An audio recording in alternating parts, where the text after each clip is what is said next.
me, Sean Capri, and welcome to We the GamerCast that publishes on Spotify, Apple Podcasts, and Google Play every single Monday. Thank you for subscribing and listening and rating the show and on all the things and telling your mom and telling your friend, for telling your dad, for telling your dog, for telling the dog that visits the other dog across the street and that you don't know if they're friends, but they get along well enough. It's all good. Thank you guys so much for being here, listening to the We the GamerCast.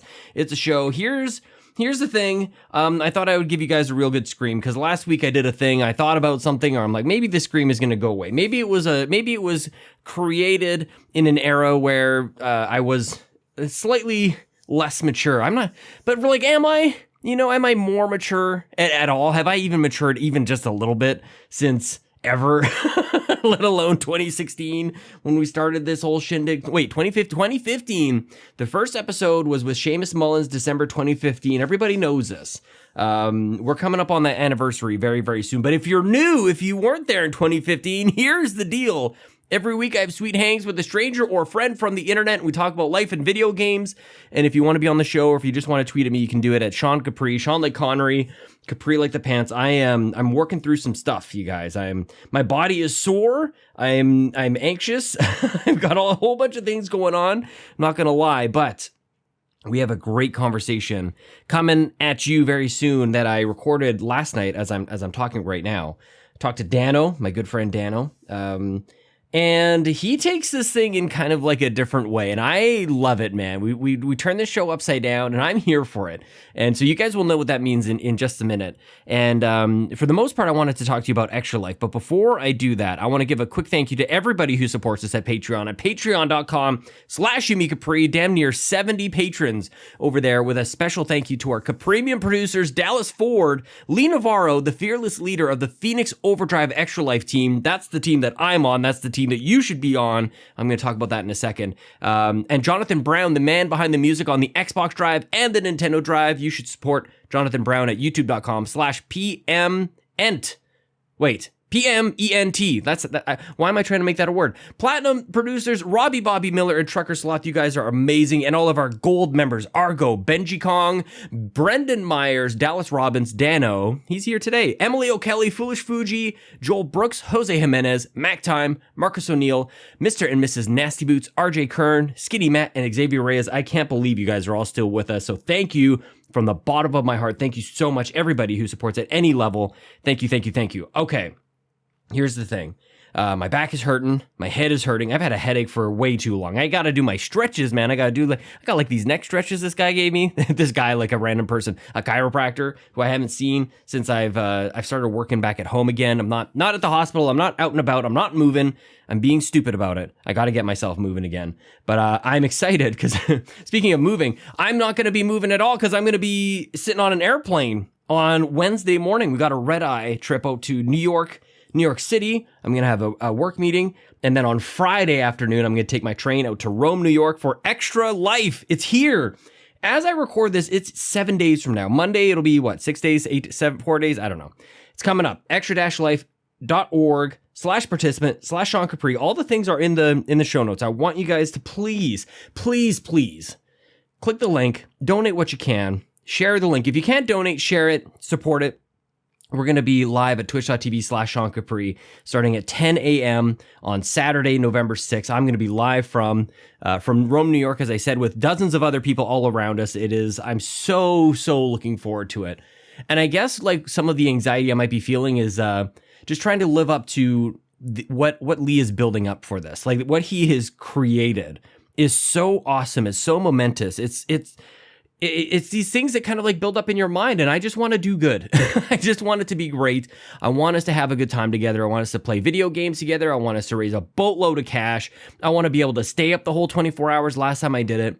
And of course, I'm thinking about the last time I was there with Bobby, and that's not going to happen this year. And that makes me sad, but he would want us to do a very good job. I'm also a little sad that like we're still in this mess. We're still in this pandemic, and that makes it really difficult to really confirm people coming on in. I would love for this year to be a gathering, and it's just, unfortunately, it's just not possible. There's too much unknown. It's pretty tricky to cross the border right now. I'm not going to lie. I am scheduled for a couple of uncomfortable tests over the next, I think, maybe 10 days or so with COVID and everything, but that's okay.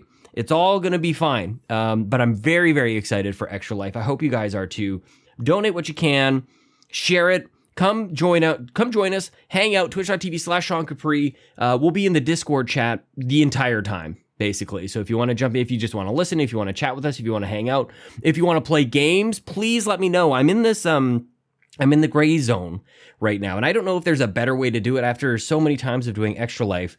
I still don't really know. I've done Extra Life where I come to the table with like a black and white, like a very clear schedule. 10 a.m. to 12 p.m. we're going to play this game and blah, blah, blah, blah, blah. And then that kind of goes out the window. But also, I know that people are kind of wondering, like, when should I come visit the stream? Like, what are you going to be playing when? So I'm in this sort of like chicken and egg situation. So you guys, if you're listening to this, I can't believe my phone just went off. What? I just got an extra donation. You've got to be kidding me. Oh, it says you've crossed the $1,000 milestone. I thought it said you received a $1,000 donation. Oh my God. What donation just came in with that? Tony Baker just donated an incredibly generous donation. So thank you so much to Tony Baker for that. RJ Kern pushes me over $1,000. RJ Kern, thank you so much. And Court Lalonde donated earlier today. Josh Borboni also donated. Ains Bowden donated as well. You guys, we're going to do it. My goal is $2,500. We just passed $1,000. We just crossed over that marker. What amazing. It's happening. It's happening. I feel so much better about Extra Life already.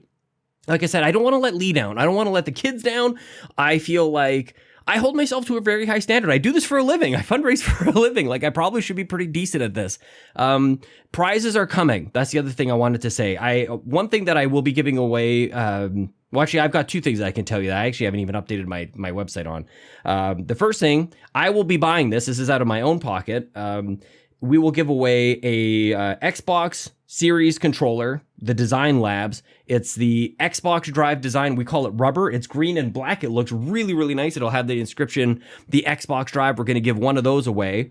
And the way that you can win is donate to my page. Every $10 gets you an entry into it. So RJ Curran, congratulations. You just got 10 entries into it. Tony Baker, you just got 10 entries into it. Court Lalonde, you just got 5 entries into it. Goodness gracious.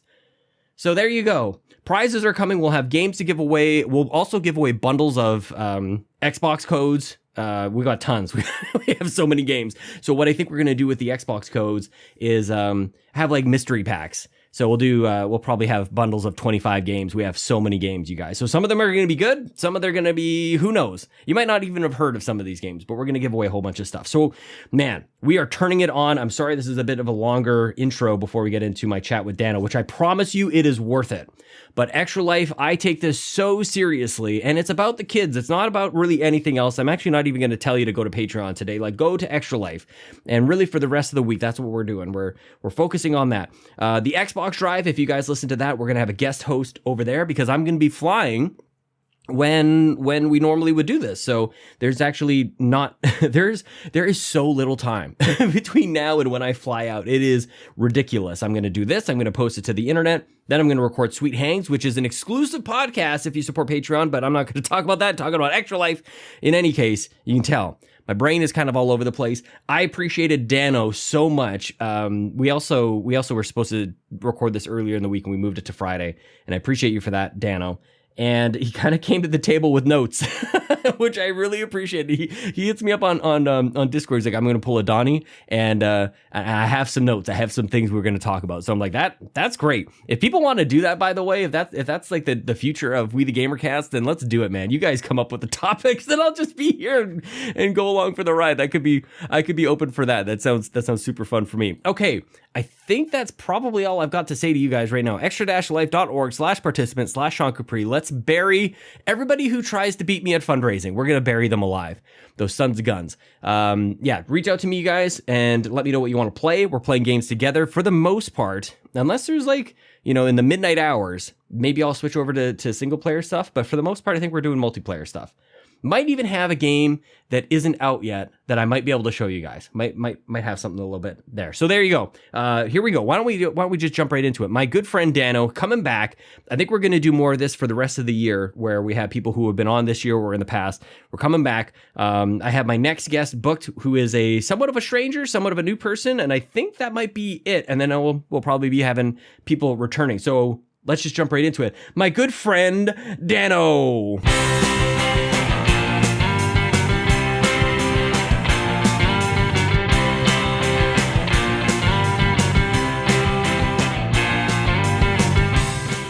How do I sound now, Sean? Do I sound beautiful? Oh, that's nice. Yeah. Yes. That's what I was going for. I wanted that reaction right there. Yeah. Not. What are you using? Yeah. What? Again, I apologize for not having a camera. I don't have webcams. I'm actually not allowed to have a webcam. So yeah. Oh, that's okay. Yeah. I'll just print out a picture of your profile picture, and I'll just kind of flap it in front of my face. I was gonna say, let me just share my Xbox screen. I'll share that. Play some games. Honestly, I probably should do that for the YouTube channel. Like, we just kind of throw up a thumbnail, but I should just grab some gameplay of something and just kind of have that. At least it's something, Yeah, dude. Like the old school ways, people would always just put a gameplay and have. I mean, they still do nowadays. Some podcasts do that. Probably should just I need to do more gameplay capture. I was playing Far Cry 6 and I'm still not done it yet. And it occurred to me that I'm at a certain point, I was dead set on recording the first hour of every new game that I played, just so that I could have this is the first half an hour of, or the first hour of, I don't know, Far Cry 6 or whatever it was. And I got through a game. I don't even know if I'm allowed to say that I'm playing it. There's another game that's coming out. Amongst friends. Yeah, I don't know if I'm allowed to say it. I don't know if this is going to be on the show or not, but there's a game that's coming out that I'm I missed the first hour. It's probably Mario Party Superstar. I'm just kidding. I just bought that one. I just bought it from the store because I'm an idiot. I just saw that you posted that. I was going to actually talk about that too, because one of the main things I actually wanted to talk to you about, you have notes? When I first pitched it, I did have some notes. I did. I wrote them in my little notes app on my phone, and I had them ready for Monday. And when you backed out, I'm I'm gonna add some more notes. Because Monday was such a roller coaster for me. Well, we had Halo on Monday morning. No, this was not even game related. How are you doing that? You're sharing your screen, your Xbox screen with me right now on Skype. That's OBS. Oh my god, I love this. Oh, this is fun. What is it? Where is my remote? Dude, I didn't realize I was catching up to you on Gamerscore. I could actually make a run for this. Don't think I haven't noticed. Okay, I see what's happening. I know you noticed that I was making a charge, but I didn't realize it was in relation to yours. We're just a little north of 100,000 there. Yeah, I'm gonna have to check out these ID at Xbox games I just got. I am severely slacking. Which was one of the topics in the little notes thing I wanted to talk about. This is you know what? I think you're gonna set a new standard for We the GamerCast. Okay, it's changing topics. No, it's up to the guests. Okay, I'm. This is the show usually where I do the heavy lifting. And try to get people to come on the show. I invite them on. I research them. I ask them questions and all these things. And I'm actually, you come with the topics. And I'm down I for brought that, my man. own. This is the best. I'm down for this, man. Okay, take it away, man. What are we doing? Okay. Well, first of all, it's to start off on Monday. I don't know if you saw, Sean. Oh yes, you saw Tesla stock skyrocketed. Oh, did it really? I did not see that. What the heck happened? So it was just earnings and money and stuff. It was coming out really, really good. That and probably spite. I don't know, that guy from the movie The Big Short. Yep. I don't know if you know. Yep. So the guy who called it, he was trying to short Tesla. He's been going yes, I saw for a that. while. Mm-hmm. So there's a couple people who tried to do that. Actually, there's a couple people who tried to short Tesla. Oh yeah. So the price has been going up. Gates I don't know about Bill, but I know the price rose from 800 to 900 pretty quick. Wow. And when it was around that price, I'm like, you know what?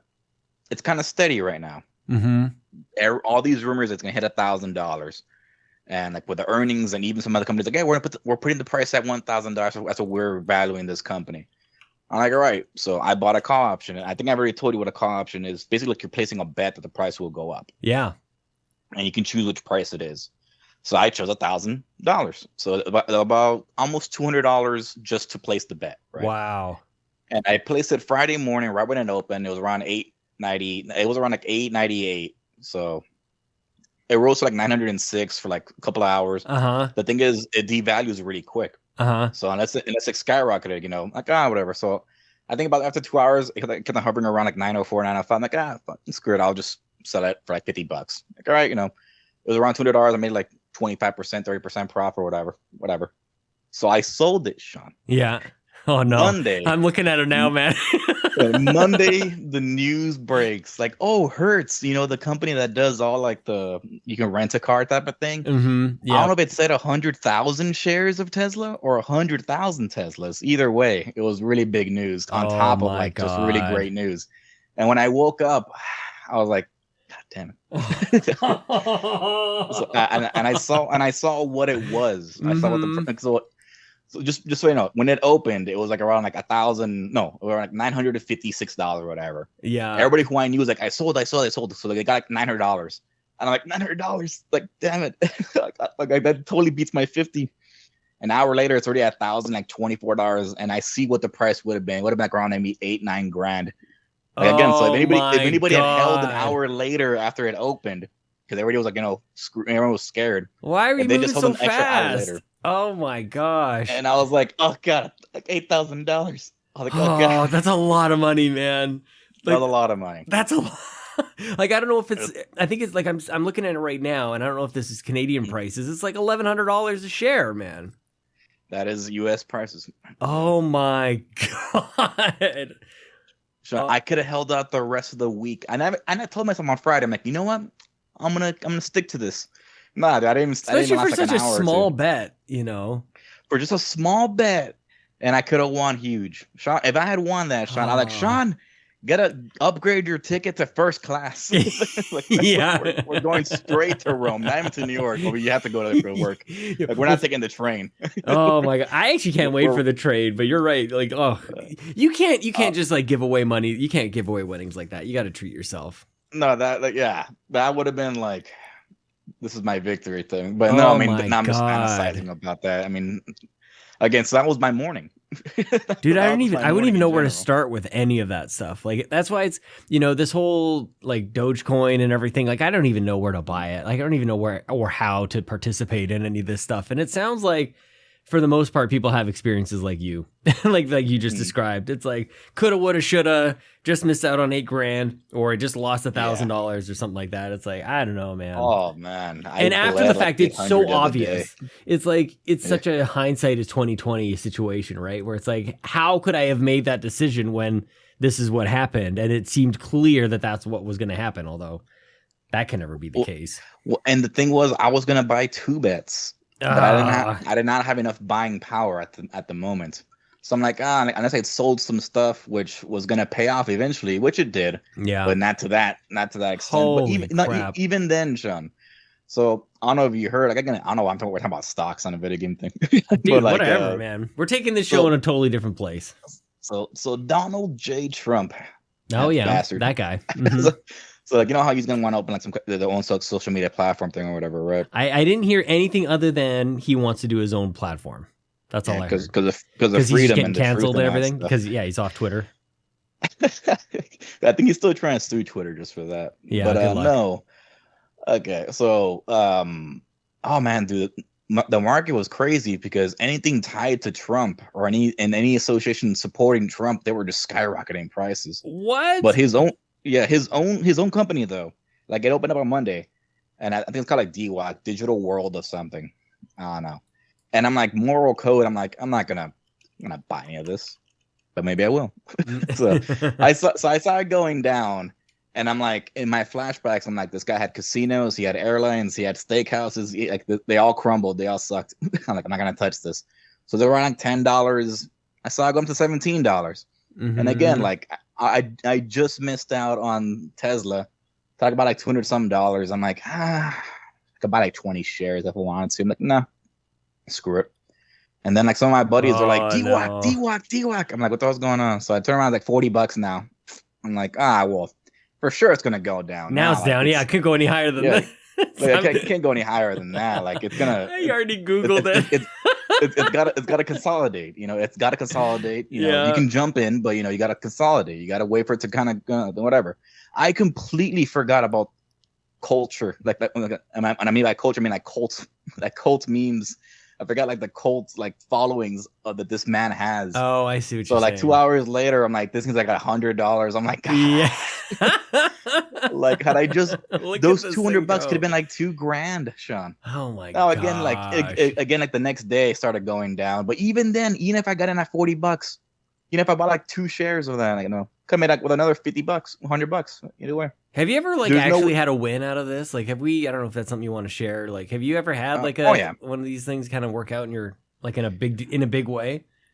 Well, Microsoft right now. Oh, dude, but how much is Microsoft right now? Like 336, I think, at the moment.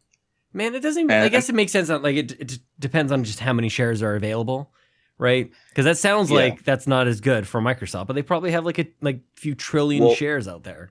Well, back in April, they're at 230, so they've gone up $100 in just like 6 months. Oh my gosh! And like, dude, you gotta love that CEO over here. Holy crap! So what a world. Microsoft is doing good for me right now, but that's like a long-term investment. I'm not trading that. But there was one time when they're getting really close to capping 300. Who is that? Microsoft? Microsoft, yeah. So it's not the first time it's passed it. It's been like maybe 2 times now in the past like 3 months or so. Yeah. But when the first time it happened, I think it was around like 290. I'm like, dang, I won't get to 300. At least not anytime soon. Mm-hmm. There's gonna be resistance. There has to be. This is a blue chip stock. Like, something's gotta happen. So I bought like two call options. Mm-hmm. And then I had them for a couple of days. And like, it went up in price, but then it started going down in price too. So I'm like, I'm just gonna, leave. Because most of these times, again, you don't want to stay in that long, and you do also want to have some wiggle room. So it's best to buy them like a couple of weeks later on, just in case you do want to stick around. But had I stuck around, I don't think I really understand the part where does it so when you buy stocks, you're basically buying them off of somebody who at that very moment is willing to sell them. Like, you're not actually giving cash to Microsoft or Tesla in this case. Oh, so I guess how does the company actually make money? How are they benefiting? Like, it's just like they have an IP that or whatever, and everybody just gambles on it. Like, how does that work, and how does that benefit them? I could imagine if at least the initial offering, it would help because they are the seller, so they're selling shares at that price, and so that's good. But at what point do they they need the capital, they need the cash, they need the cash flow. But trading stocks on the market doesn't put cash flow into the business, at least from what I can understand of it. Well, a lot of the higher ups, they have like hundreds of thousands, millions of shares and stuff. So that's their payment type of thing. When you that makes leave sense. after a job, you get like a severance package. Like just today, one of the ladies left GameStop after only being there since January. And she got in before the huge spike up in like GameStop monies. And she's still getting a severance package for only being there for like 8 months. Oh, wow. Yeah, so I'm curious on how that going. But the way she left, it reads like, hey, we had difference in visions type of thing. Yeah, for sure. So it's one of those because I remember she kept on promising, we're going to make it the whole new digital world change thing. Like, all right, how? Like, I'm looking at GameStop right now. I walk into the store. I don't see any differences. I see a bunch of toys and stuff. Might as well be a hot topic, but for video games. It's funny that you said that you kind of tie these two things together, that like the gambling sort of aspect of stocks and then GameStop. Because I got a message from my new friend Court Lalonde, and he goes, "Hey, EB Games or GameStop has a I think $30 trade-in value for Cyberpunk, and you can go buy it brand new from a place called The Source at $10." I'm like, I am there for that. Let's do it. Buy it for $10. I'll get $20 towards my Mario Party. And like I was too late, man. I bought it the next day and I went in and yeah, the trade-in value is down to $8. You know, so it's like I can't even get a $20 win in my favor, let alone, you know, tens of thousands of dollars on the stock market. I can't even win this stupid trade-in scheme with GameStop, you know. Well, I get screwed way more than I get my wins, Sean. So well, it's funny too because I Chelsea went to get it. My wife went to go pick it up. Like she loves these kind of schemes just as much as I do, and she's like, "Well, all they have is for PlayStation," and I'm like, "I mean, whatever. It doesn't really matter. We're planning on trading this thing in anyways." And now that I don't know if I'm stuck with it. I haven't opened it. I'm gonna hope like do a giveaway when next gen patch. Good point. Yeah, when the Good next point. gen patch comes in. That's true. That has a sticker right on it saying the PS5 update is free whenever the hell that happens. That could be a good prize. Actually, that's a good point. Yeah. Because it's like for $10, and I don't want to sound like I just like throw money away because I definitely don't. But I mean, I'm at home now, man. I don't go anywhere. I don't want to go back to the source to return it for $10. You know. You're preaching, Sean. You're preaching. It's too much. Like, I don't know. Like, what is our? Do you ever think about that? Like, what your time is worth? Like, and it sounds kind of pretentious, but like, really, like everybody's time is worth something.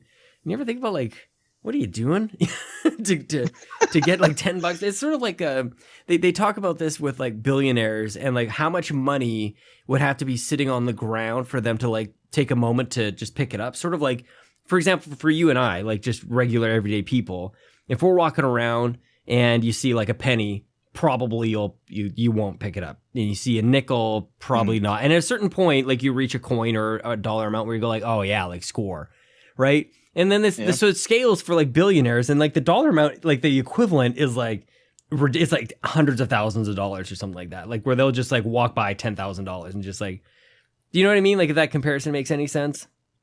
Oh yeah, my immediate thought comes to what's his name, Bobby Kotick.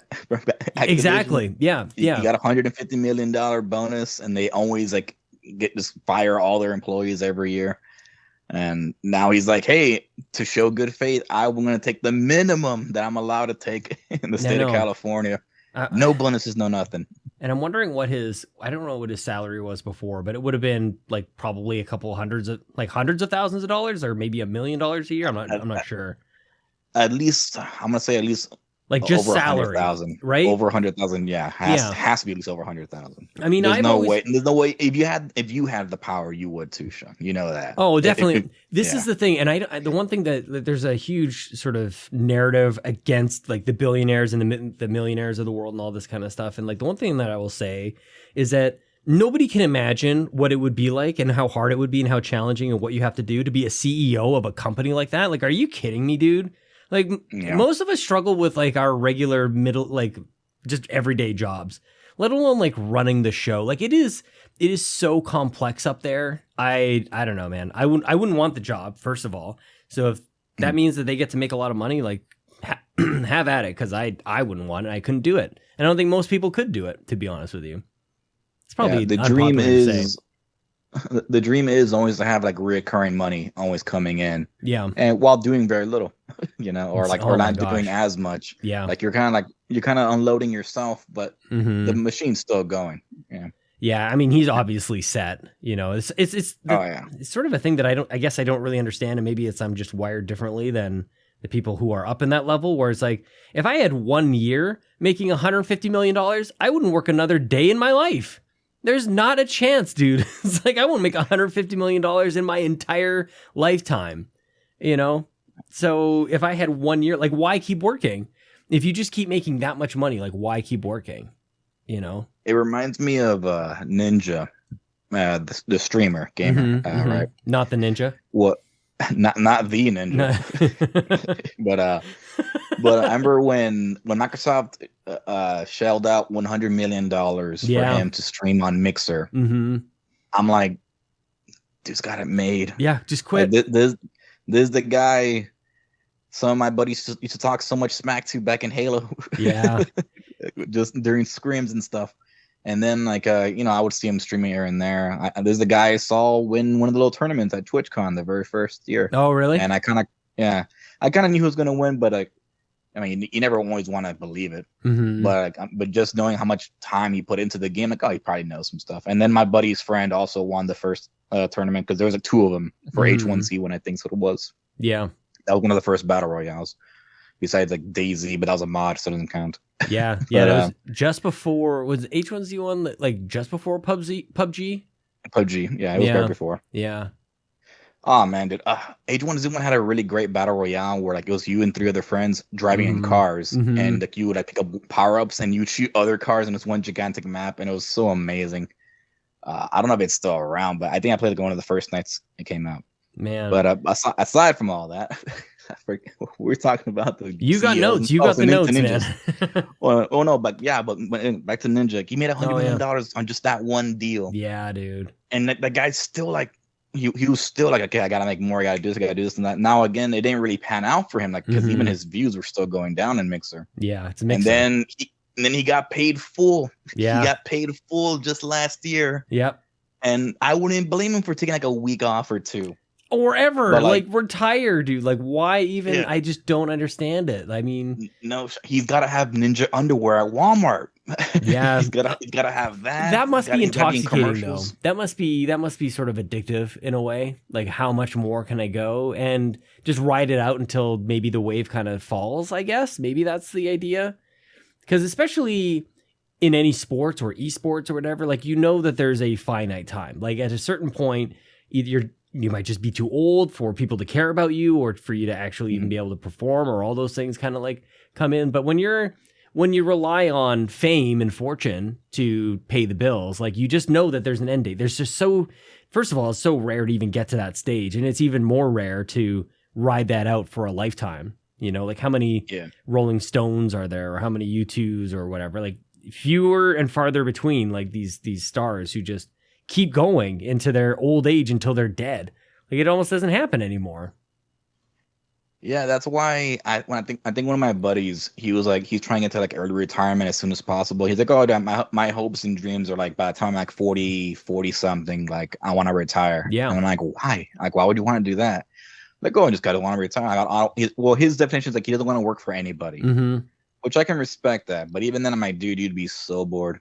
Especially when you're that young. That's why so many of these celebrities who are like football players or basketball players, they do go broke very quickly after retiring from the sport because they can't play anymore in the sport. They just can't compete at that level anymore. But now they have all this cash, and would they you be either bored? Probably don't have the right people. Would you be bored? I'm bored now. I'm bored now. Are you really? That was one of my notes. Like I was extremely bored. I've been all year. Yeah. Oh, really? Well, I don't know about bored, but bummed, Sean. Man. Bummed. I'm kind of like, I don't know what it is. It's something about just the way it's been this year. Yeah. And what bothers me the most is being on social media and seeing all these people talk about either being on one side or being excited, or not being excited. Yeah. And it's gotten to me. Yeah. Because you played the Halo beta. The big team battle version. Yeah. I only played one match. I only played one match the entire 2 weeks. Oh, criminal. I don't know what it was. Like I'm like, oh, you didn't like it? No, I played it in January and in July, and I loved it. Okay. It was just like, I'm like, I don't want to touch. I'll wait for December. Right. I don't know what it was, but I was like at that stage. I'm like, I don't want to play this. Like I already played it and it is fun. You'd want to get your fill so that when it comes out, like you're already through with it. Like you don't want that situation. Well, there's also a couple of other things. I guess because there's like things like either going on in my life or all this other stuff. But like even like again, like everyone's expecting these huge games coming out for like Xbox and Game Pass and PlayStation and stuff. Sure. Yeah. Now, obviously, everyone loved Returnal, but if you really think about it, besides the huge hardcore fans who may or may not have even played Returnal, they don't really talk about it. And then they mention it every once in a while when they're like, "Oh, what was it? What game came out this year?" Like, "Oh yeah, well, Returnal." I'm like, "Oh yeah, I forgot Returnal came out." Yeah. And the other Ratchet and Clank, they're like, "Oh yeah, that was in June. That was only like 4 months ago." I know. Like, wow, how did I forget that came out this year? And then you got games like The Ascent, which looked really good, but I couldn't get past the first level because I was behind a locked door. And no matter how many times I installed it, I'm like, how do I get through this door? Yeah. Well, I guess I'm not playing it. Oh, so that's the worst, man. Yeah. So there was that. And then 12 Minutes, a game that a lot of people who I follow was talking so much high praise about. Like, oh, is it this and all that? No one thought, oh, it's a point and click game. Yeah. But and I wasn't bothered by that at all. I actually really enjoyed it. I played it for like 5 hours and stuff. I got all the endings, like I got all the achievements. I was super happy about that. I think I only like watched one playthrough on how to get like one ending or whatever. Mm-hmm. So I was happy about that. But I mean, I had no problem with it. But then I was bothered by everybody saying, "Do not play this game because of the content that's in the game." And have you played it, or have No, you? man. I and that's one that I was really looking forward to. I got to play a very, very early build, even before they had the voice cast announced. We got to play it at E3, and I've been excited about it ever since then. And what I don't know, I feel like this summer, like kind of to your point, like there were a lot of games, and I can't tell you any of them off the top of my head, man. I don't know if it was. I think maybe Psychonauts might have come around that time. Super excited. Yeah. And it's not even then. It's still to this day right now with a bunch of games that are still coming out. Like everyone's excited about Forza, and like I'm happy for it. But I mean, I'm not a huge Forza guy. I like driving around, but you're not gonna see me do 50 freaking races. I can't. Oh yeah. I mean, I would for the gaming, just like the little mini games. I would like to do that. But if it tells me, oh, you must get this much. What was that thing in Forza Horizon 4 to get like influence and stuff? Yeah, like just to get you must get this much influence to even get into here to do that. I'm like, oh man, like I may or may not do this just to have fun with other friends. Well, we can maybe jump in together. I think that could be fun. When does it actually come out? Like November 9th, I think, is like the release date? The 9th, yeah. So literally in 10 days or 11 days. I mean, Game Pass, like you can try it out at the very least.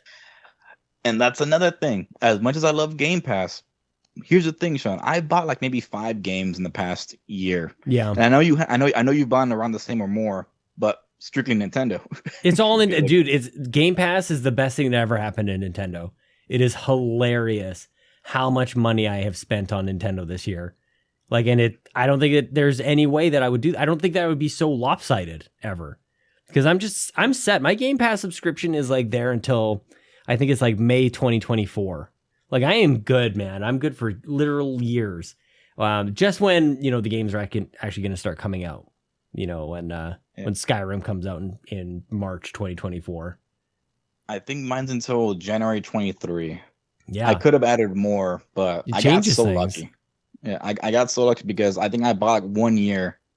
Mm-hmm. No, I think I bought the 1 year. Yeah, but I had 5 months of Game Pass PC because I bought some PC cards. Mm-hmm. And then they're like, "Hey, if you put on a renew, we'll give you an extra month." I'm like, "All right," So now it's already like that's already 18 months or whatever. Yeah. And then I won a 3-month code by watching a video, and I was one of the very first people to watch that video. And thanks to that guy, I found out if you press comma and period on the keyboard, and when you pause it, it goes frame by frame. So when the code popped up, I paused it, pressed like. Oh wow! 3 times, and the code was right there. Like 3 months of Game Pass. I'm like, amazing. Like 23 months now or whatever of Game Pass. Off of literally just spending $15 to renew for Game Pass, and the $45 that I got from the code for the 1 year. I'm like $60 for like a year and a half. That's good enough for me. You know what game came in? Well, maybe it's not gone completely, but I missed it anyways. At least the first weekend is Back 4 Blood, man. I don't know if we. Maybe for Extra Life, we should jump in and play some Back 4 Blood together. I feel like you and I would enjoy that.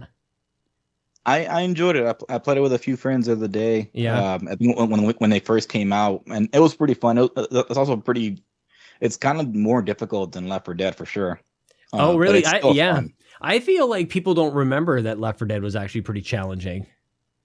Like, I remember it being hard. Yeah, I remember it actually being pretty tough. Like, because I think as time has gone on, people think of Left 4 Dead as like, oh, it was just like running around with like 4 of my buddies or whatever. And it's like, no, you're probably pretty coordinated about it. Like, we always had at least one guy, Chris, who also was he played the same role with like horde mode in Gears. He just knew where to go. He knew like there was I don't remember what the map was or what the level was in Left 4 Dead, but there's one where at the end you're sort of like, there's like a lake or something, and you can go out, you can swim out into the lake, and you can sit up on some sort of like little island. There's like a rock sitting out there or something. You can just like go there and just wait for the helicopter to come and save you. I think I've seen that. You know what I mean? Like, yeah. And he just knew all these things. He's the kind of guy who he remembered like where all the dog tags were in Gears of War. Like, we would play co-op, and he's like, I think there's one over there.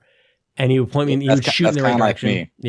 Yeah, I know. If we play Halo, I know where the skulls are at, and the cog tags. Yeah. Like the cog, I can kind of remember most of them just because I'm like, it feels like there is one here. Hold on, let me turn around real quick. Yeah, skulls I think are like you actually had to do something to get them, like which I maybe like bakes them into your memory a little better. But like the cog tags are like you just kind of pass by them. You know, you don't have to do an activity. You don't have to like jump off this and then rocket jump off that and blah, blah, blah. Like it's kind of, the skulls are actually hard to get, I find. The skulls were hard to get because you have to do like certain tasks. That's what I'm saying. To even get to them. Yeah. Yeah. So, like, you're correct with that. That kind of makes it more memorable, I guess. Like that you were able, like you see like a window or something, like, oh, I forgot I got to like jump off this rock and aim at that window, but like fly backwards. I don't know. I got jump off a grenade bounce. Yeah. Totally. Like that. Yeah. I'm sorry you're bummed this year, man. It's like, I feel like ever since, lockdown kind of happened, it was like one of the first things that I came to realize was it's really important for us to have things to look forward to, because so many things, like the future was like so blurry and foggy. We didn't know what was going to happen, and everything was being canceled. Like you couldn't go see a movie. So looking forward to a movie coming out was like not a thing. You couldn't look forward to a concert. You couldn't look forward, like games were being delayed. Like you couldn't look forward to anything. And I felt like that made every day feel the same, on top of the fact that every day was the same because we weren't going anywhere. We couldn't do anything. So yeah, like time was passing, but like nothing was coming, like nothing was actually getting closer. And maybe we're still there, maybe more than I would like to admit. I mean, we got the Game Awards coming up, and I'm excited about that. And I'm excited for Halo. I'm sorry you're not excited for Forza, because it's like probably my most anticipated game, actually. Well, yeah, no, I know you love Forza. That's why I'm not saying like, oh, I'm not gonna want to play it type of thing. And actually, but then who knows? Maybe I don't know. Maybe you will. It's one of those things where like, even some of these good games that have came out for Game Pass, like Psychonauts 2. Yeah. I was really enjoying it, and then I kind of just paused, and I haven't gone back to it. Yeah, and like I want to, but also I don't want to. And that's kind of been bothering me like a lot lately. Well, no, I want to. I don't know why. I mean, well, also because another reason is one of my buddies, who's gonna be my future roommate in about next 2 months or so. Oh, thank you, but he, as you can see on my screen here, I'm playing Grounded or something, watching Shredder Dad or whatever. But like, he started getting into it only because like he's been going through some things, and I think to keep his mind busy, like he calls me almost every single day, and then he's like, "Hey, well, I have this Xbox now." I actually gave him my Series S. Yeah. Well, since we're planning on moving, I'm like, "Oh, dude, just take it now and feel the difference of the freaking Xbox." Yeah. Feel the difference. Feel the difference as far as quick resume, field of view, all these things and stuff. Like just that. And we're playing Grounded, and I absolutely had no idea he would have been into it. Yeah. Because he's one of those guys where like, oh, dude, he's not really into Call of Duty. He is, but not really. Yeah. But if you put him to play any other game that's first person or even a shooter, he's like, it has to feel like Call of Duty for me in order for me to get into it. Yeah. So it's really weird how he got into Grounded.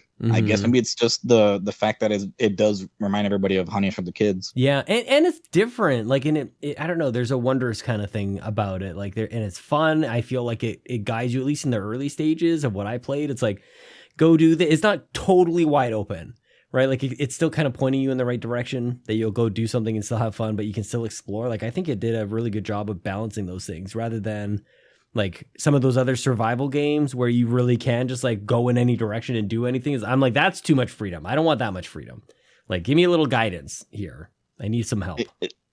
It's just so enjoyable, because I really do enjoy it, but it has to be played with others, because doing it by yourself, it's tough. Oh, no doubt. It's just easier to have people with you, like either when you're fighting ladybugs, which one of the tankiest insects in the game, or being chased by spiders, because it's hilarious. Like there was one time where we were like around a spider, and we were hiding on top of a tin can or whatever, and we're like, I was looking down, I looked to my right, and this one's literally right in my face, and you go, the freaking spider, like holy shit. Yeah, man. I run away, my friend's still there panicking, and he falls down. I'm like already 100 miles away, like as if I was being chased by this spider, and like oh my god, it's just.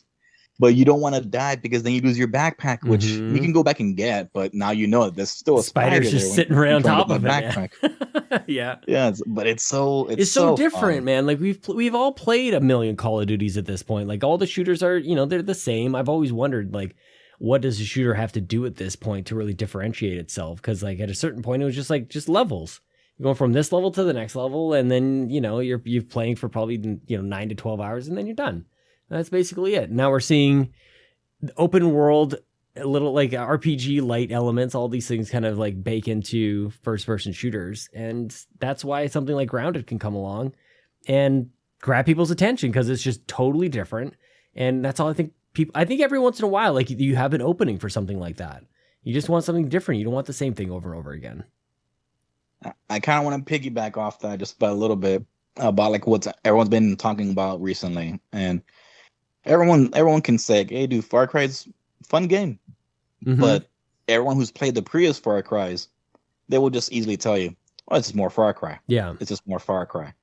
I'm like, well, yeah, well, who cares? I mean, so for the person who hasn't played the other Far Cry's because they're already like the 360 games or whatever, right, this might be their first one. Mm-hmm. Like, I played Far Cry 3 a little bit. Yeah. But I started with 4. Yeah. And then I went with Primal. I played a little bit of Blood Dragon, and that was pretty fun. Yeah. But I loved 5. So hearing some people were like, oh, 5 wasn't for me, and this and all that, or whenever time this is not happening, but I'm like, screw you, bro. I love that. The thing that bothered you, I loved it. It's one of like the best cases for the fact that reviews can't really be objective, or maybe a portion of them can. And I don't know that too many people really do a good job of isolating where they're being objectively talking about a game, where it's like, I mean, the performance of the game is going to be like good or bad. You can measure that. Like, is it going to be 60 frames or is it 27 frames per second? That kind of thing.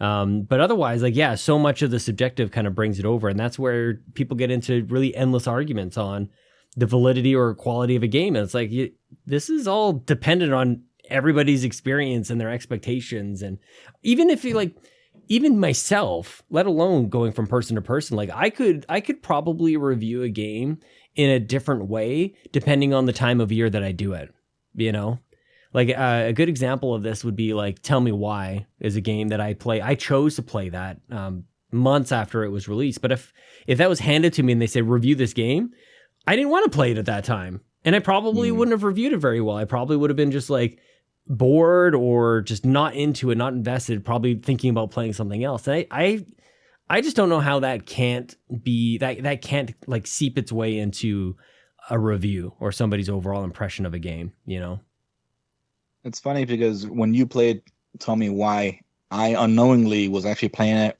very similar to when you played it. I think you beat it like maybe right before I did. Again, I had no idea that you were playing it. Nice. And I was playing it and I was really enjoying it. Same. I really loved it. It's one of those games where I did play it this year. I wanted to finish it. Mm-hmm. And when I finished it, I told everybody about it. Yeah. And then when June came around and it was basically for free, I told everybody about it. Yeah. I'm like, hey, get it on Xbox, get it on PlayStation, get it on PC. It doesn't matter. Get it. Just claim it. It's an enjoyable story. Not the best game, but it's something. And it's actually really good. So when they announced True Colors for Life is Strange, was a game very similar like it. I didn't pre-order it, but I wanted to. Mm-hmm. So when it was around the corner, I'm like, dude, I'm buying this. Yeah. And sadly, I didn't buy it physically, but I bought it digitally. Still really enjoyed it. Mm-hmm. I would have loved to like hand it off to somebody else, but again, it's digital, so yeah, can't really do that. But I don't know. It was just one of those games where like, man, I really enjoyed it, and sadly, it was only 10 hours long. I mean, I could replay it if I wanted to, which I did some parts to get some achievements and whatever. But I'm like, it's one of those games. I've made a critical error and I've left my door open and my cat has come in to say hi. And I hope that this cat just like sits on the chair and just kind of, he's a very loud cat, this Maximus. You just sit over there, buddy. You just take it easy. Luckily, my cat hasn't came by yet. So now my cat sits on my lap all the time, which gets annoying because then I want to get up and I can't. You can't. You can. The cat isn't a metric ton. You can move it. I'm I mean, such a dog person. when I have to, I will. But like sometimes I can't. Yeah, no, I don't. No, but back to like the whole Far Cry thing. Somebody pointed it out when they saw the Halo Infinite trailer on Monday. Yeah. They're like, "What outpost?" Like, "Oh, might as well call it Halo. Might as well call it Far Cry." Mm-hmm. And like the first thing came to my mind, I'm like, if you guys ever remember playing the campaign, that's all we did in the missions.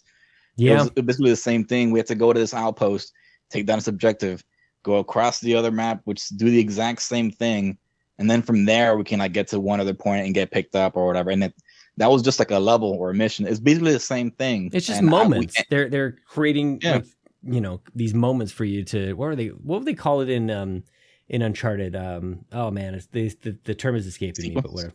Yeah, something like that.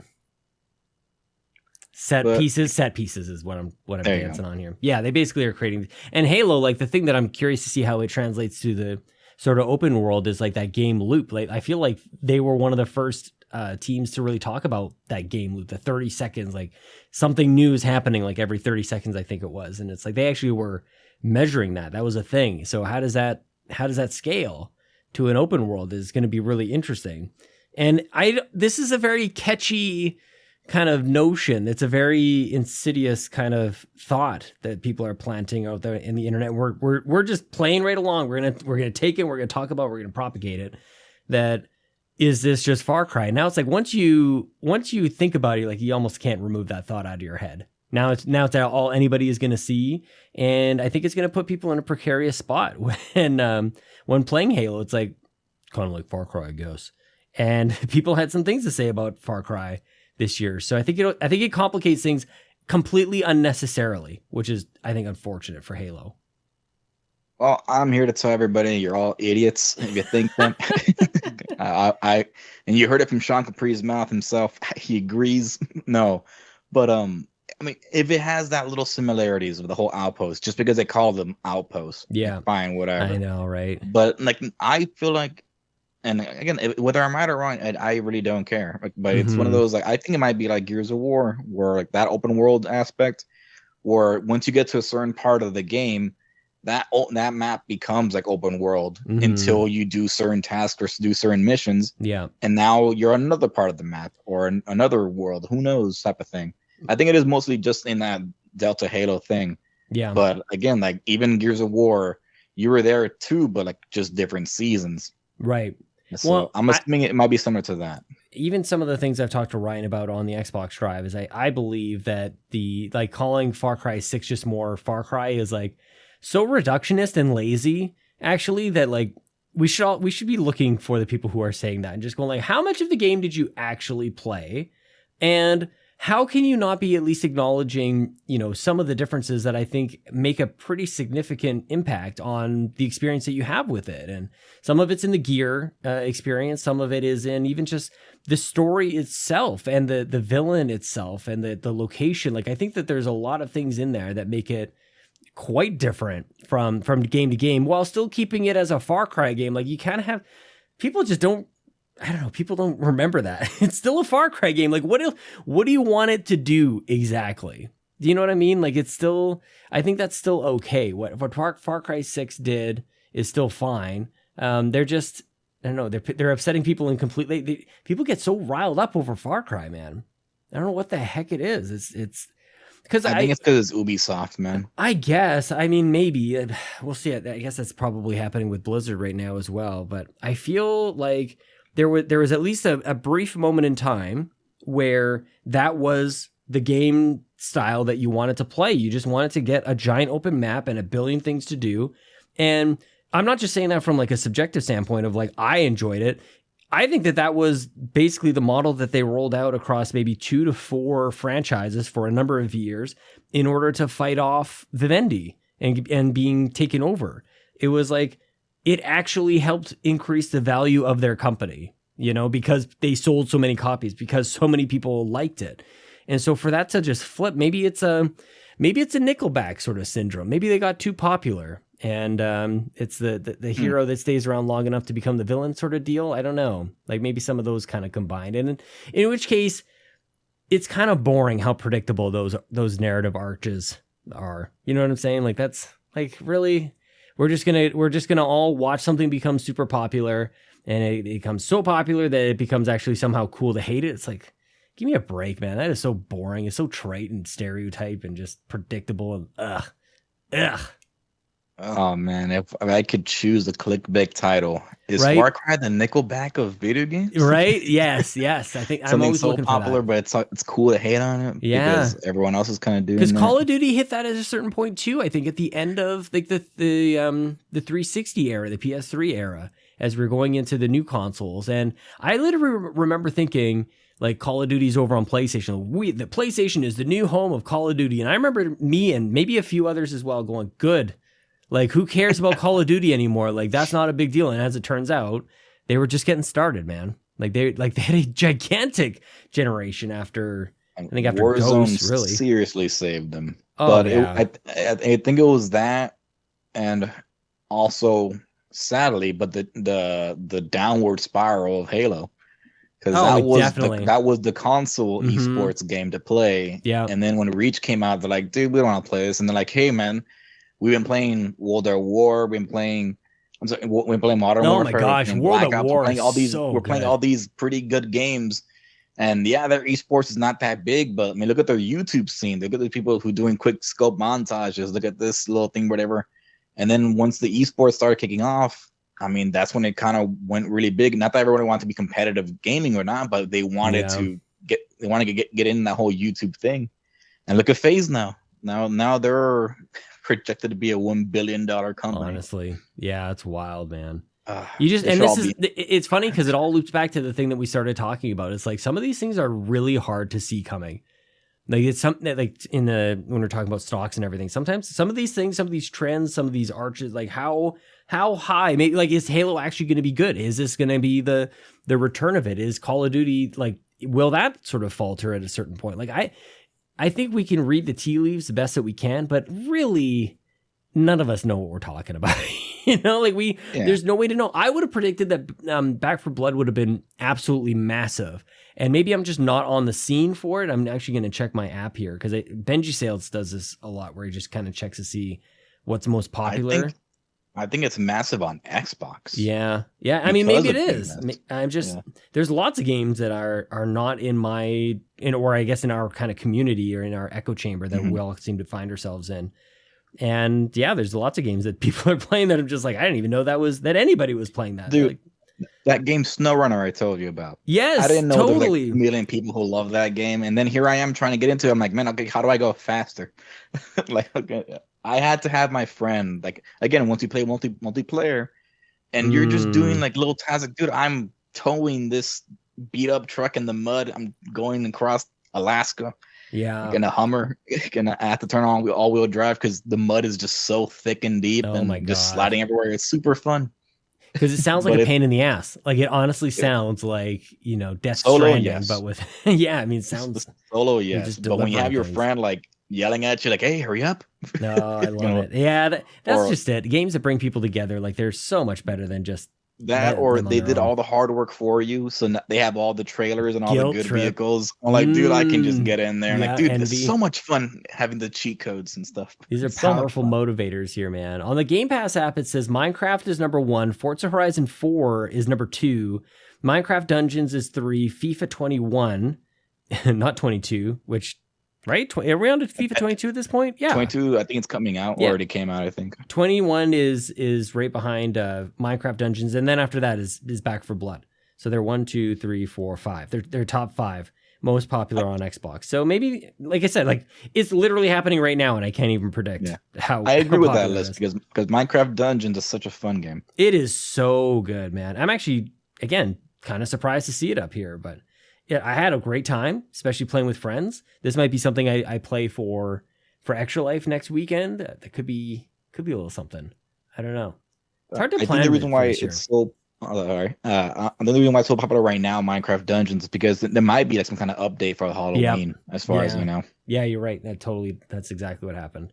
Yeah, I told my brother-in-law about it, and I didn't think he was gonna like be that into it. It's because I'm trying to play games with them too. Like I'm trying to get my sister into video games as well. Yeah. And her husband loves video games. So like I sold him my gaming laptop. I built her a PC, but they also have an Xbox Series S that I bought them.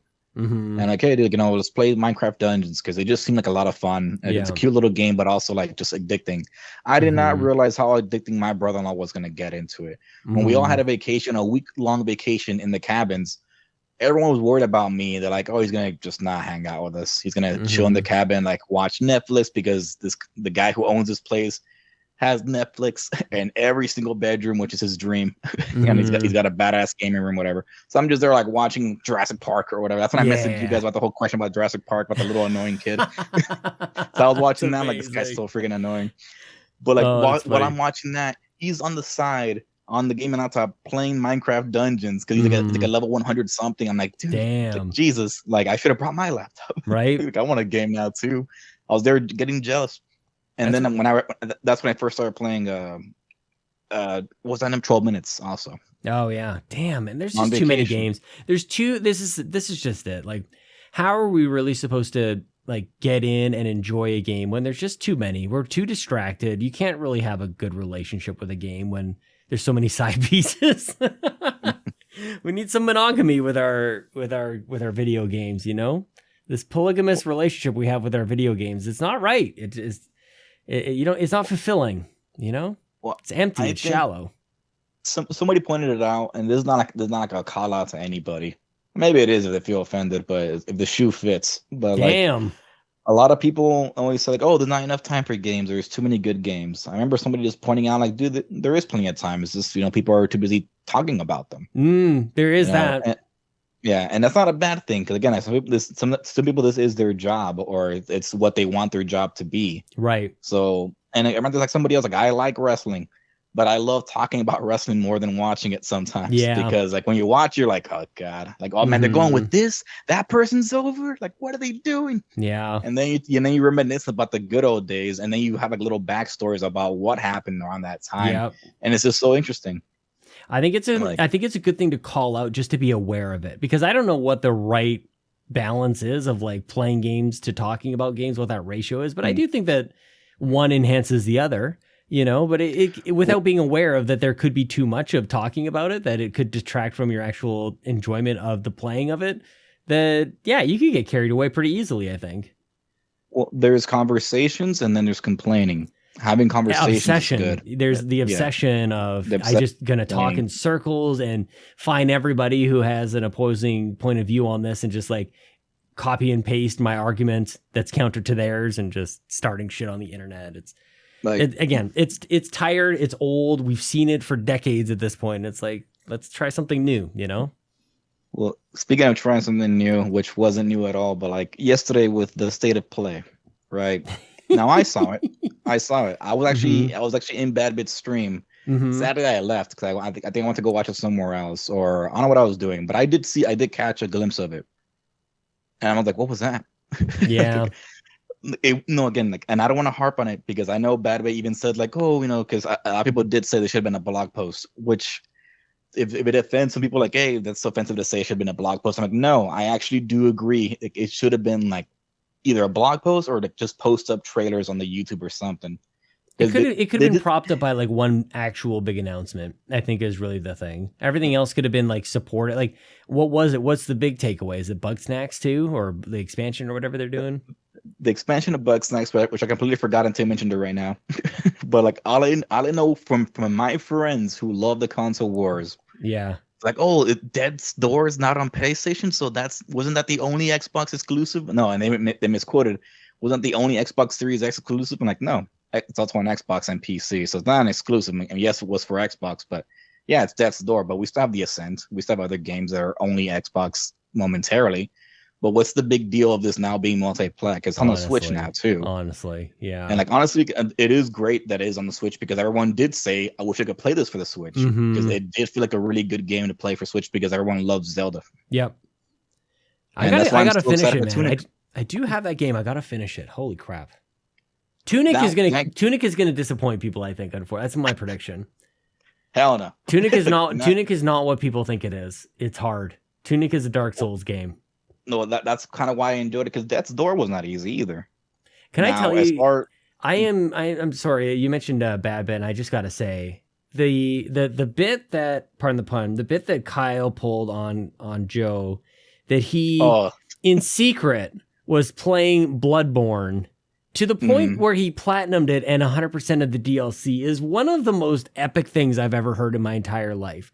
Like what a friendship move, you know, what the fact that he thought to like make it a surprise, the restraint that it would take on his part to hide it, to make himself on private or appear offline, like all of that stuff, so that he could have that moment on the show to say like, look, guess what I did. Look who's the bigger fan. What a move. Yeah, exactly. And he one-upped them all at the same time, like on top of it being an awesome friend move and just like all these things, he totally one-ups them. And points for Kyle, man. Holy crap. I was a bit nervous because, like, man, he's really hyping up this announcement. I'm like, I thought it was a job. I thought maybe job. I thought it was a job. I thought it was a job as well. I'm like, all right, he finally landed that job. But like, he was kind of pointing it towards Bad Bit for a while. He was kind of teasing it to him. I'm like, this is more than this is more towards him. And when Bad Bit was playing it up, he's like, this is against me. Yeah. Well, there was I want to go back and listen to it again because there's a couple moments I want to just like sound clip Bad Bit's reaction to it. Like there's a couple just unbridled, like, oh, like he was so happy. He just had like sounds coming out of him. It was just amazing, dude. Those are the moments you live for in podcast land, or either you're creating podcasts or you're listening to them, of just like, you always hope that there's going to be a little something in there. I think that like is memorable or makes you laugh or makes you at least feel something. Like you don't want to just like listen to people talk. You want to have at least a couple of moments, I think, per show, you know? I wish he saved them. I don't know if he has them like on video library on Twitch or not, but one of the things that really did bother me, which maybe bother's not the right word, but when E3 was going on and they showed Halo. Yeah. I was watching their stream. And like I remember that story I told you about, the whole seeing that guy tear up at the movie theater, like how like I felt so validated. Yeah, watching Luke go crazy for Halo, like that meant more to me than watching the game itself. Right? Yeah, and like, I wanted to go back to it, but I couldn't. That's just. It's good to like document some of these things too and to have them. And then Twitch will get rid of the clips after, if you don't clip it itself, like they'll get rid of the VOD. I don't know what it is, maybe 30 days or 90 days. And that's one of the ultimate crimes on Bobby's Twitch channel, is a lot of those clips kind of go away. So luckily he has a bunch of stuff over on the YouTubes, but it's all about like the consumption of games, man. It becomes more than just the game time. This is the Far Cry thing. This probably will be the case with something like a Forza. I like listening to podcasts while I play my games. And do you listen on Spotify? How do you listen to podcasts? Either on YouTube, sometimes on Patreon, which kind of ruins it because when I have it on like the Apple Podcast and stuff. So if I listen to it on Patreon or on YouTube, it ruins it because then I don't go back to the podcast app unless like, hey, I couldn't finish it, or I know I can't can't. Well, because the reason why is because I have YouTube Premium, right? So these play in the background even when the app's closed. Right. That's how I get away with it. Or like if I'm playing games, I just open the app, the tab really on the side of the computer. 'Cause I have dual screens. So I just pop that up on the side because it is sometimes nice watching like people talk, watching them talk instead of just listening to them talk. I've been doing that. I've got the two TVs side by side, and I guess where I was going with that was like sometimes I would just like to be playing, say like a Far Cry, but then have like a podcast app on the Xbox, which for many people that would be Spotify, I would imagine. But it'd be great to have a couple of different options on there because I need my 2x speed. And YouTube doesn't really cut it. The Patreon app, I highly recommend you just taking that RSS feed and like putting it into Apple Podcasts and using it there. That's so much easier. Well, the reason why is because sometimes you guys release it on the Patreon first before Apple Podcasts. Yeah, but you can get that whole feed as its own thing on my life. Okay. I have a system, Sean. Okay. And you know what? Even as I was saying, I'm like, there's a system here. Clearly, probably. How about I just shut up and not say this? But for anybody who's unaware, you can take that RSS feed and have it look like any other podcast. It's very simple. But I don't want to mess with your flow. For me. Yeah. No, I think it does pop up for me. I think it's because I get that notification, like the email, like, hey, it's up now for patrons or whatever. I'm like, all right. But when I go to my podcast on Apple, it doesn't show up there. Now, yeah, maybe I didn't know about the whole RSS feed, like just clicking on that and then opening it up. I'm like, yeah, I guess I could do that. But on the actual app itself, like before, if it was on a tab or something on the computer, if that thing's closed, like I have to start all over or like find out where I left it off. But with the app, I can either download it or just play and it goes back where it was if I close the app. See, but, I wish the app let me switch between profiles, because when I use the Patreon app, it's for the Yumi Capri, but I don't support others from that account because it would complicate like the money and everything. So I have like a personal Patreon account that I support others with, but I wish that I actually do wish I would use the Patreon app way more as a, like, I don't know, as a patron, but I don't. So I almost never log into my own Patreon account that I use to support, Bad Bit and Player One and all those other guys. Yeah. Yeah, I get what you mean. Because like if, let's say people are giving you money and now you're just handing that money out to somebody else. We had it like that. Bobby was doing that for a little while. He would support others using our shared, like, I think it was back in the Make Us Better days. And I think we did like 2 months and we're just like, this is way too complicated, dude. it is no good, because the money would just like come out automatically and then he'd have to put it back in so that we would share the right amount. And anyways, laundering money. Yeah, basically. Oh man, did we get to all your notes, man? Did you have what else you got there? Well, they were severely bummed. I don't know. No console war BS. Okay, that was one. Not being as excited for new games, and we on that. Also, well, here's the thing that we kind of touched on it, but not really. It was the whole buying games thing. Yeah, I've bought like 5 games, I think, this year. Most of them all indie. Yeah. Oh, nice. Weird. Most of them all indie. No, but yeah, with Death's Door, that is an indie game. That was not on Game Pass, so you had to buy it if you wanted to play it. Yep. There was another game too. I forgot what it's called now, but it was a creator that was showcased on Iron Lord's podcast. I forgot what it is. I mean, on whose podcast? Here. Iron Lord's podcast. Oh, Iron Lord's. Right here. This is so fun to like just look at your Xbox on this Skype call. This is super. This is awesome. Shout out to Quantum Break there, dude. 84 gigs, all 84 gigs. It's reversed for me. I can't tell what does it say. This is a great podcast. What do you want to search for? You want to search for? Nobody makes it to the end of the show, anyways. It's fine. Thank you, Sean. Maybe some people do. I don't know. I don't have faith. All games. It's right there. 7 Days to Die. No. Aerial Knights Never Yield. There you go. That one. Okay. Yeah, that was a good. That was like a nice like 2-hour game. Only $10. I think it was like $7 with the discount. So again, that was a pretty fun game. Outriders. Again, we didn't buy it. Oh yeah. We got it for free. And it's now on Game Pass on PC also. That one's going to go down as like, when people ask you like, what are your favorite guilty pleasure games? Like Outriders is going to be that one, because I don't think anybody really wants to talk about that. It's maybe more decent than people want to admit. I actually think that game was really cool. And a lot of people just crapped all over the story. And I'm like, I like the story. I like the premise of it. I thought it was really cool. And still like it seemed to be winking at me the whole time. Like it knew that it was sort of like a little silly, but at the same time, the situation was pretty dire. I don't know, man. I liked Outriders a lot.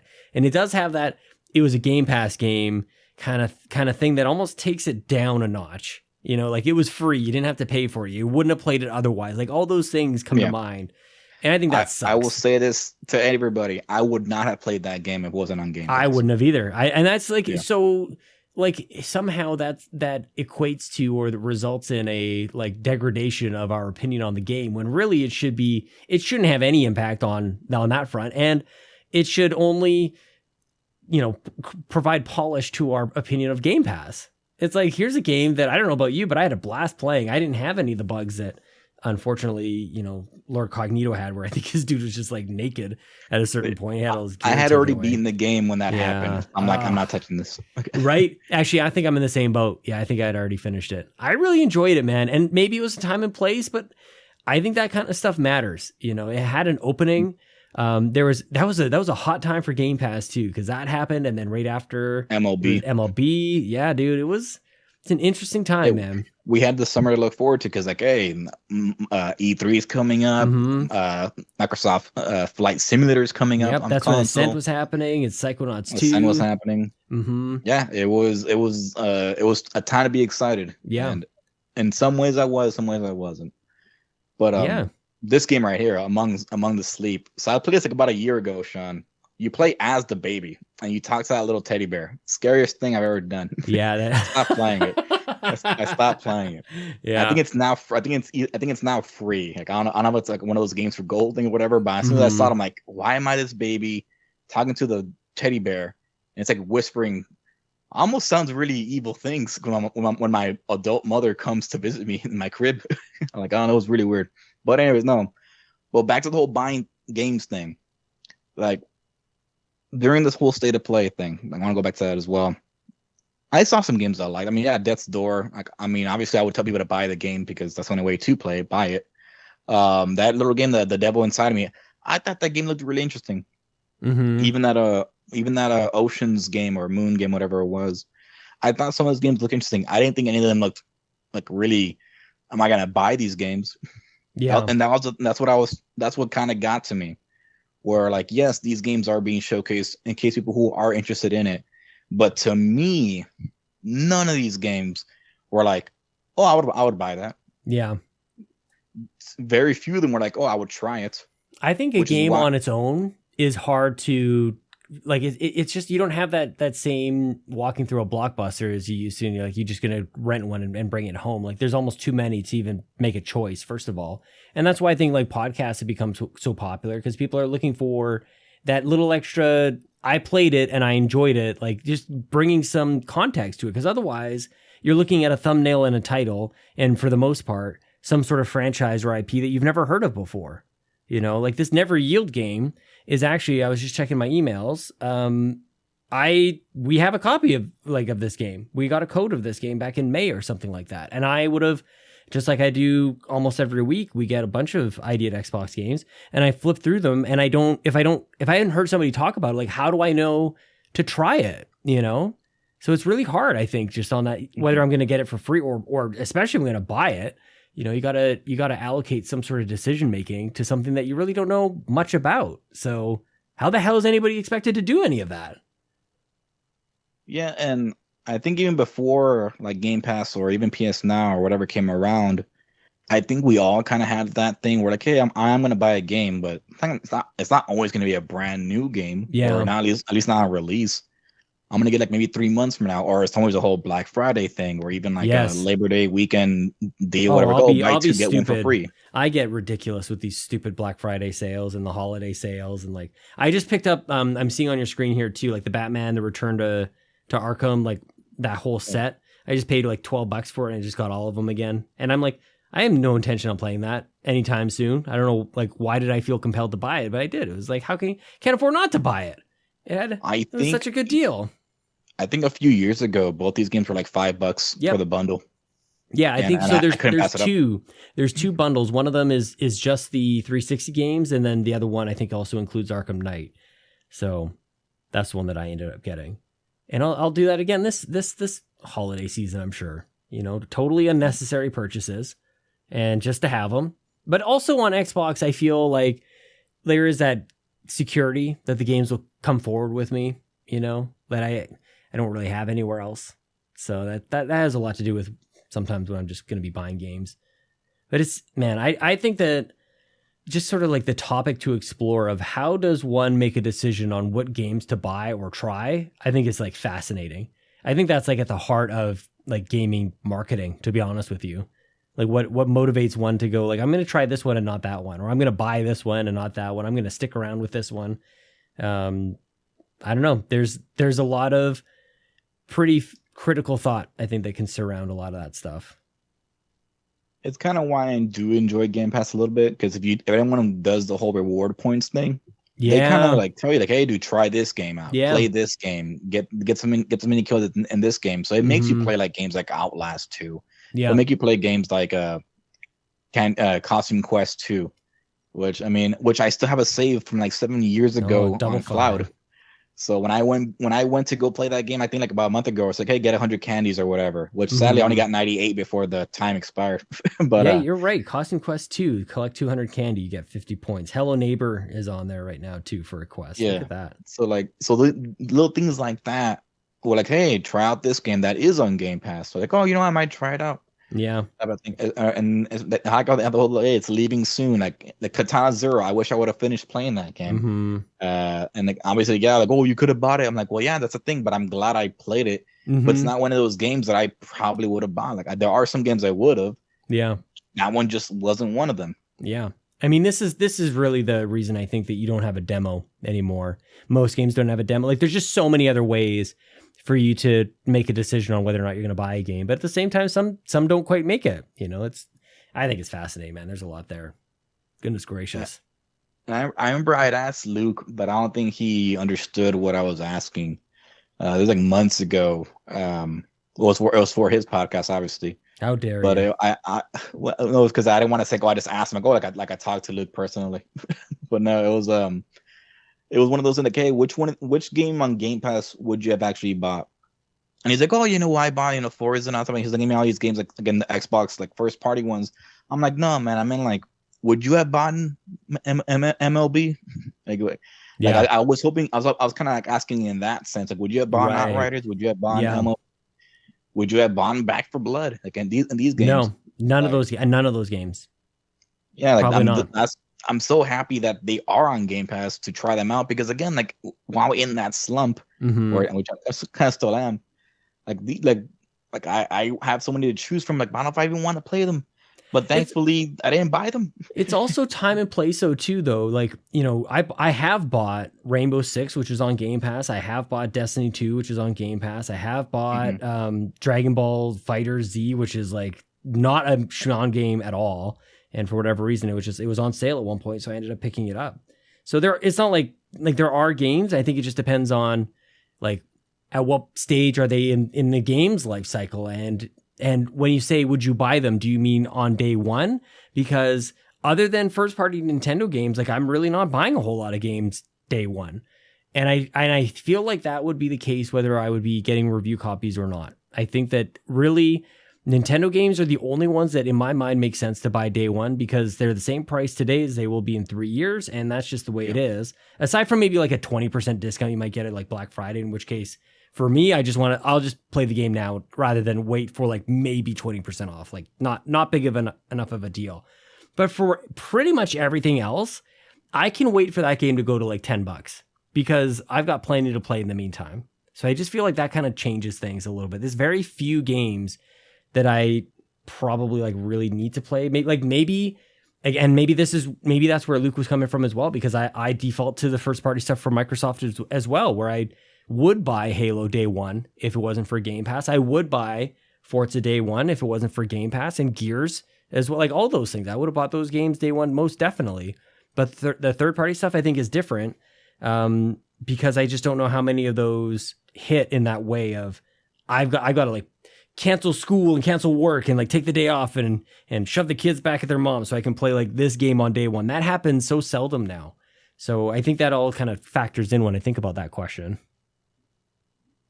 Yeah, because so I bought Immortal Phoenix a while back. When was I don't even remember when it was. Like the Ubisoft game, Immortals, Phoenix Rising or whatever? Immortals Phoenix Rising, yeah. I liked the way it looked. I heard a lot of good things about it. Yeah. And I bought it. It was $50, but that was the Game of the Year edition with like all the content and stuff. Right. Little did I know that nobody liked the DLC, so I kind of got ripped off. I basically paid full price for the game. Yeah. Yeah. And like I wish I would have bought on disc now because it would have been cheaper or whatever. Because I haven't played any of the DLC, but I played that game and I played it like throughout the days. Like I would put on a podcast and I would play it. I'm like, this is very enjoyable. It's very close to Breath of the Wild in a way. Yeah. Except with all the weapons destroying itself. So that was great. So I'm like, I'm really enjoying myself. And I thought it was great. I mean, am I happy I spent $50 on a full game? And I wish I would have gone on sale, but that didn't bother me. The game was still great. The same thing with True Colors for Life is Strange. I bought that day one. And I even bought the little 2-hour extra DLC thing, which did not have any achievements, which I was really bothered by that. What the heck? But I played it. I'm like, in a way, I'm like, okay, I got some backstory, but like, but what did I get? Yeah. I didn't get no achievements. I just spent 2 hours on a little nice story, but nothing. I didn't change the story. Just the little prequel or a little in between thing. Sorry, go ahead. I was gonna say I bought Tony Hawk like when it was like $30. Oh yeah, nice. Mm-hmm. And I didn't bother doing the extra $10 for the Series X upgrade because why? It's already 60 hertz. There's no difference in that. I know. I'm not doing the extra $10 for that. Of all the updates to charge for, it's like, really? Like, you think you can get away with that one? I don't know how many people who actually went and bought that one. It reminded me when EA did that whole pay $10 to give a used game to play online. God. Dude, there was a few of them that did that. They, even I had Resistance on PlayStation Vita, and I had that used, and it had an online season pass or whatever. So for whatever reason, I found myself playing that, like playing the absolute mess out of that game. I had every single trophy on that game except for play one multiplayer match. And I couldn't get it because I didn't have the online thing, and it was like really expensive to buy afterwards, and I just refused. I was basically like staring at this platinum going like, are you worth $25? And the answer was no, until maybe a year or two later, where this game was one of the final offerings on PlayStation Plus when they were doing Vita games.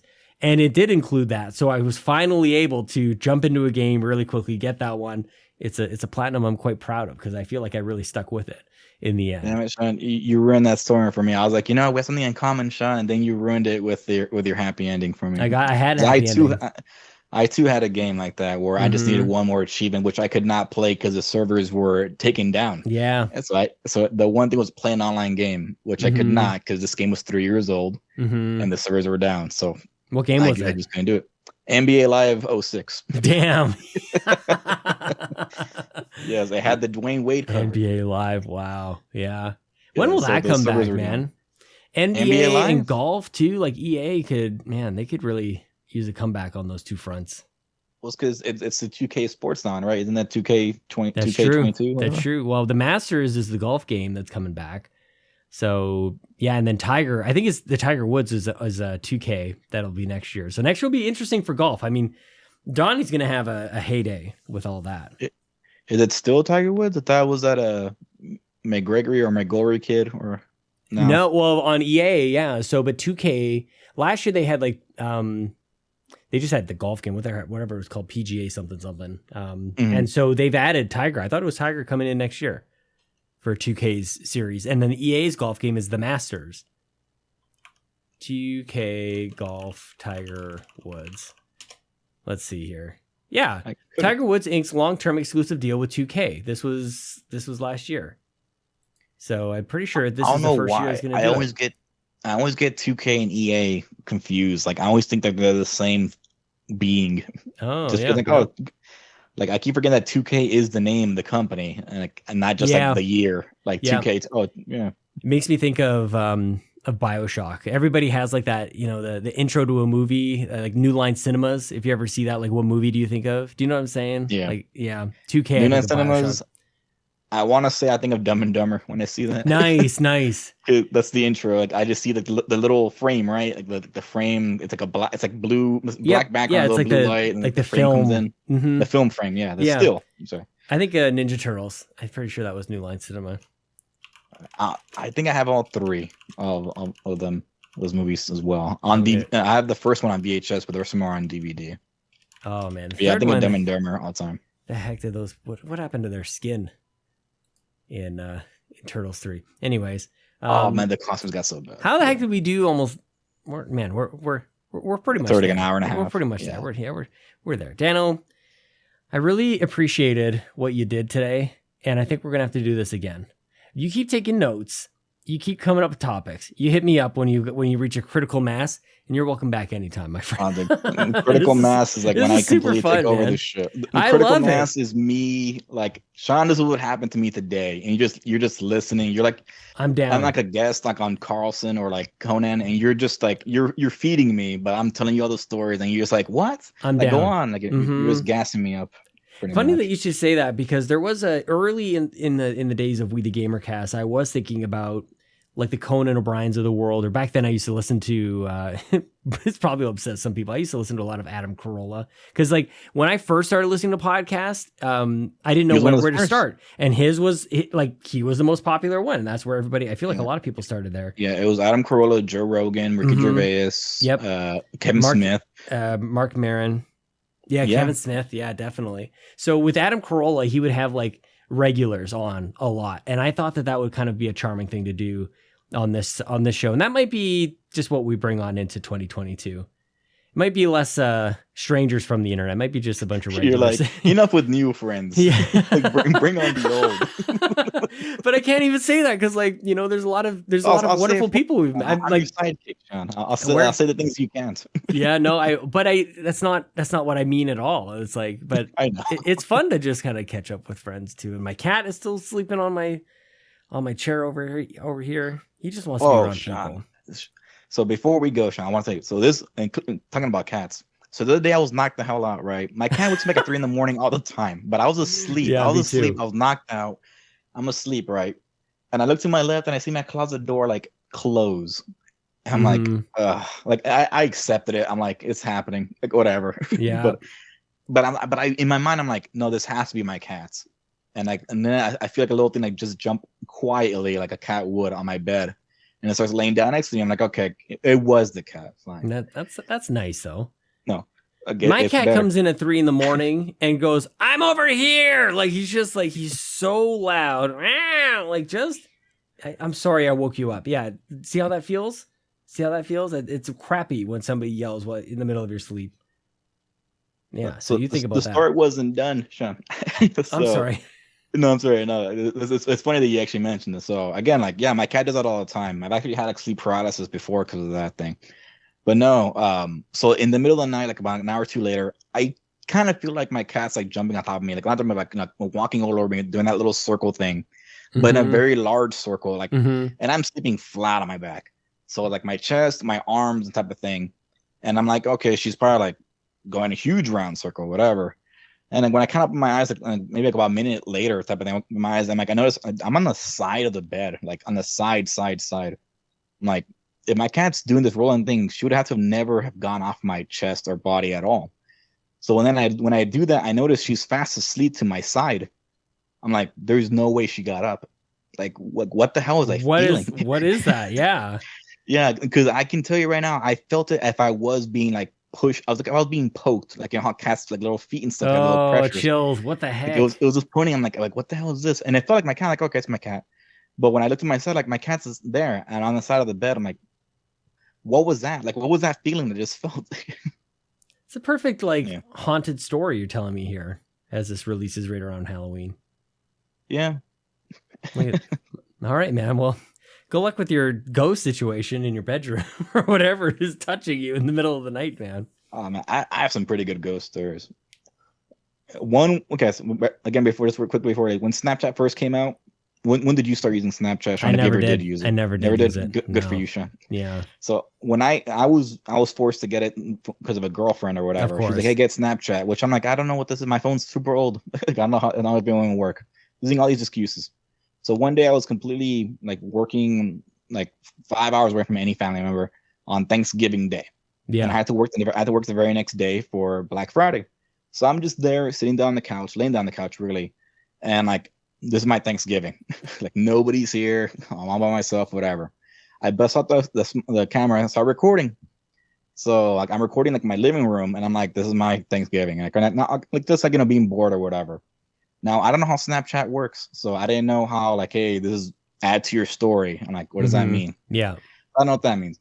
At the very end of that clip, I see a white fog just like at the edge. So when I played it back, I hear heavy breathing, but I couldn't tell if it was me. I mean, I'm literally laying down like Homer Simpson on the couch, all that type of things. So, like, man, I'm laying down like neck all the way to the chest type of thing. So it could have been me breathing as far as I know. But that white cloud, and I kept on staring at it over and over and over. And like, I got to show it to somebody. So I sent it to one of my friends, which I didn't realize once you do that, it's gone. Like, so this person has to like screen record, which I don't know that was even a thing back then. So I text him like, dude, watch that clip I showed you. Do you see anything at the very end? Oh, dude, I clicked off of it after a while. I'm like, you bastard. It's gone. My evidence. It's And then like a couple of weeks later, like it happened again, but like differently. Because you like need the to door move, don't. I think. I think you need to get out of that house. This was like 5 moves ago, Sean. Oh, well, Yeah, good. This is why you're still 7, with 8 us, years I ago. guess. Yeah, good thing you escaped. Yeah, but oh man, haunted stories are always the best. The ones that are the best are the ones that don't happen to you. Yeah. I no, because when they happen to you, you feel it in your chest, and you always remember that feeling. Sometimes, although I mean, sometimes a horror, like a haunting story can be told in a way you're like you feel it for them. Traumatized. Yeah. Do you want people to find you on the internet? Do you want to tell people where they can You know what? find Yes, everyone can find me. Yeah. On Twitter, I guess. Dannoh, Dannoh. I think it's 1-2. Yeah. There's a reason for that, but I'm not gonna tell you guys why. Next but yeah, time, follow me. Part 3. I don't really tweet out much. I mostly reply to people and stuff. And if I reply to you, it'll be in a GIF form because that's my way of communicating. I love it. But yeah, I mean, the one thing I don't want to happen, like, hey, let's play games. Like, nah, I don't want to do that. But yeah, if you want to follow me, which I don't advise, but if you do, I go for it. Good pitch. Or catch me sometimes on Saturdays with Sean. Yeah, man. Well, I'll see you tomorrow, and then I'm streaming all day next week for Extra Life. So we'll have tons of sweet hangs there, man. Playing all the games. Probably mostly sure. We'll see. All right, man. This is good. Right. I'm glad we did this. This is great. I'm happy, Sean. Thank you very much for this.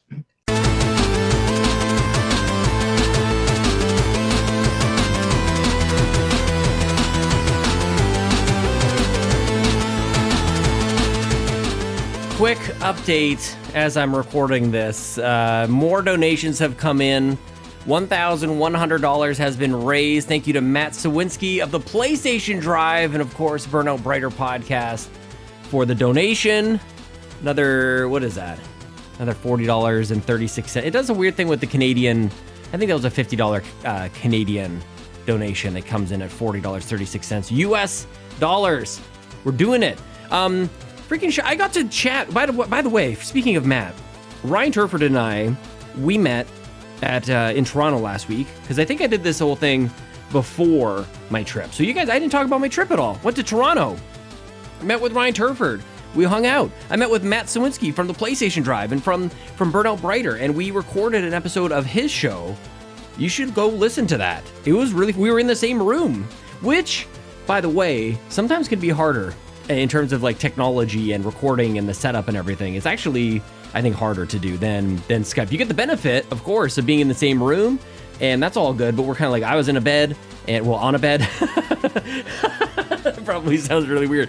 I recorded Matt's podcast from in my bed. That was sweet. But yeah, man, really, really cool to hang out with Matt and just a ton of people. Holy crap. Fan Expo. That's like, everything is not the way that we want it to be, but that's okay. We're going to push through. This is how I'm dealing with all the things. A lot of things are happening all at the same time. Like I said at the start, a little anxious, but we're gonna get through it with positivity and probably some painkillers of some sort. My back is not good. My goodness gracious. How was that? Did you guys enjoy that with Dannoh? That was really fun. I could talk to Dannoh forever. extra-life.org/participant/Sean Capri. I'm not going to tell you about anything else except for Extra Life. Keep the donations coming in. The prizes are coming, but of course you want to donate because it helps the kids. You don't want anything bad to happen to these kids. There's a whole bunch of maybe different pitches, different ways that people will incentivize you to donate. There are prizes, of course. But if you are somebody who just wants terrible things to happen to these children, if you are the type of person who wants a child to go to a children's hospital and expect help, and then to say, we don't have what you need because Extra Life didn't do well enough this year. Can you imagine? That would be terrible. You don't want that to happen. So go to extra-life.org/Sean Capri. Wait, the links are in the thing. It doesn't matter. Help me be the #1 fundraiser. I'm coming after you, Skinny Matt, and I'm coming after you, Kevin from PSVG. So let's do this. Here's to Jason. Jason! Jason! Jason! Jason! Sean! Sean! Sean! Sean, where are you? Jason! Jason! Jason! Sean! Sean! Sean! Sean! Sean! Jason! Jason! Jason! Jason! Jason!